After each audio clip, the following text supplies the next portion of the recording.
కథ తెలుసుకుందాం రండి. రాము, సోము అనే ఇద్దరు వ్యక్తులు పని మీద పక్క గ్రామంకు బయలుదేరుతారు. మార్గ మధ్యలో వారిద్దరికీ విశ్రాంతి కోసం ఒక చెట్టు నీడ కనిపిస్తుంది. వెంటనే అటువైపు వెళ్ళి ఆ చెట్టు క్రింద కూర్చుంటారు.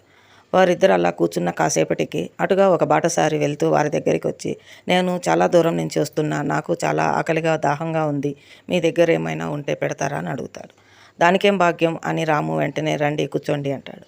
సోము అవునవును, మా దగ్గర రొట్టెలున్నాయి, ముగ్గురం కలిసి తిందాం రండి అంటాడు. రాము నా దగ్గర 5 రొట్టెలున్నాయి అంటాడు. సోము నా దగ్గర 3 రొట్టెలున్నాయి, మొత్తం 8 రొట్టెలున్నాయి కదా, మనము ముగ్గురము సమానంగా తింటాము ఈ రొట్టెల్ని అంటాడు సోము. ఎలాగా అంటాడు రాము. వెంటనే సోము, ఏముంది, ప్రతి రొట్టెను 3 భాగాలు చేశామంటే ముగ్గురము సమానంగా తినచ్చు కదా, అందరికీ ఆకలి తీరుతుంది అంటాడు. రాము వెంటనే అవును, ఆకలి అందరికీ ఒకటే కదా, సమానంగా తినాలి అని అలాగే చేద్దామని తన 5 రొట్టెల్ని సోము చేతికి ఇచ్చేస్తాడు. అప్పుడు తను ముగ్గురికి సమానంగా రొట్టెలు 3 ముక్కలు తుంచి ప్రతి రొట్టెను పెడతాడు. తిని వెళ్ళేటప్పుడు ఆ బాటసారి నా ఆకలి తీర్చినందుకు కృతజ్ఞతగా నా దగ్గర ఉన్న ఈ 8 కాసులు మీ ఇద్దరి పంచుకోండి అని ఇచ్చి వెళ్తారు.